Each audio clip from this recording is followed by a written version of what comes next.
Trigger warning for mentions of rape and abuse. Hi guys! So, I was on TikTok a while back and I saw this video that's just absolute ass, I gotta say. Now, I'm pretty sure the TikToker's like just a kid, so I'm not gonna be a complete bitch, but I mean, come on.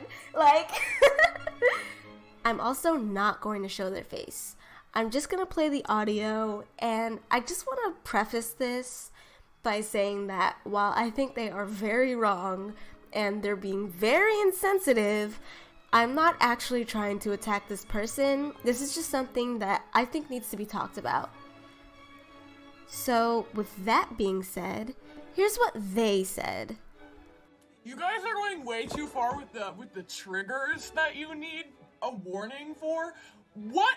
I saw somebody put a trigger warning for curly hair. Literally, shut up. How does that? Do you even know what a trigger is? Seeing something that triggers you makes you have a mental breakdown and flashbacks and being like very scared in the moment. How would seeing curly hair have that happen to you? You understand? And also, I saw somebody ask for a trigger for an emoji. What? That's so stupid. I'm sorry, but it is. It's so stupid. It's an emoji. Every time you scroll past it, are you really gonna have a mental breakdown? And I saw somebody say that they needed a trigger for a character because that character made them uncomfortable. That's not what a trigger is. Literally learn what it is. So there's a lot to unpack here. You know, back when the public perception of PTSD was limited to soldiers and the idea of a rape victim or a child abuse survivor or someone who was bullied wasn't even on anyone's radar for the quote unquote type of person who could get PTSD. Yeah, this feels very much the same. It's giving, I know more about your disorder than you do. There's nothing wrong with you. You're just faking it. It's giving a lot of, Anyway. I think what a lot of people need to understand is that a trigger can be genuinely anything. It's genuinely not that outlandish to be triggered by something as mundane and non-threatening as curly hair or an emoji. You don't know what people have been through or why something might trigger them. Traumatic experiences, like all experiences, are extremely varied and can affect people in a multitude of ways. How do you know this person wasn't assaulted or abused by someone with curly hair? That they didn't focus on that every time they were attacked, and seeing it now sends them back to that time? People do that sort of thing with music too, where they use like certain songs or like artists as a form of escapism, and then when they hear that stuff again, when they're out of that like place, when they're safe, it triggers them and it sends them back. The emoji is also a valid trigger. Even if you think it's silly, you don't know what strangers are going through. Some abusers have code words and signals that they use to get in their victims' heads and break them down mentally. An innocuous phrase to let you know they want to hurt you, that they're watching, that they have control. That can be an emoji. We really need to start thinking critically if we're gonna share this world with other people, cause like, goddamn. Trauma isn't something that you can control, and that includes the things that wind up triggering you. People are gonna get triggered by all kinds of shit, and not all of it's gonna be normal or something you can guess or expect when tagging your content. I mean, there's this post floating around a while back about someone who was triggered by eggs because every time their ex sexually assaulted them, they would make them eggs after. And that's a completely valid way to feel. We can't pretend survivors are wrong just because their triggers are too weird for you to personally imagine living with. You know? I mean, it's like, just because you can't imagine someone's life being that debilitating doesn't mean that it just isn't. Just because you can't picture someone scrolling through their emojis and having a panic attack doesn't mean it doesn't happen. Also, that person knows what they're triggered by, so obviously they don't fucking do that. Jesus Christ. I'm sorry, I promised myself I wasn't gonna be a bitch, so I gotta stop. Okay.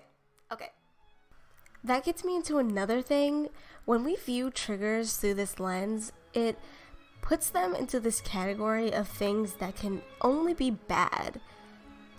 I bet when people like this kid think of triggers, they see blood, razor blades, bruised skin, fire, which, yeah, all of those things can be triggers, but they're also almost universally bad. Razor blades and blood are negative. Eggs and emojis are fine. But all triggers as they exist in the world are actually neutral. For most people, eggs are just food, and razors are just tools, with no other double meaning. And that's true. Just because someone's triggered by something doesn't make that thing bad now, and it doesn't mean that they're demonizing it. I think that's why some people are hesitant to believe certain things to be triggers, because triggers have to be universally bad, or bad enough to fill the role. This sets up the expectation for people to explain their triggers and basically re-traumatize themselves every time they try to set a boundary. Okay, so this person obviously thinks these people are faking their triggers, so let's get into it. That doesn't matter. Sorry, but it doesn't. That's just what having faith and supporting people is. Some people are gonna lie, but more often than not, people are telling the truth. I'm sorry. Especially for shit like this, you don't get a lot of mileage out of faking triggers, and if anyone's gonna fake long term, they're gonna choose a more respectable trigger, and that's likely something that someone else is actually triggered by. So, like, literally no harm done. I didn't mean to say that like that. Sorry.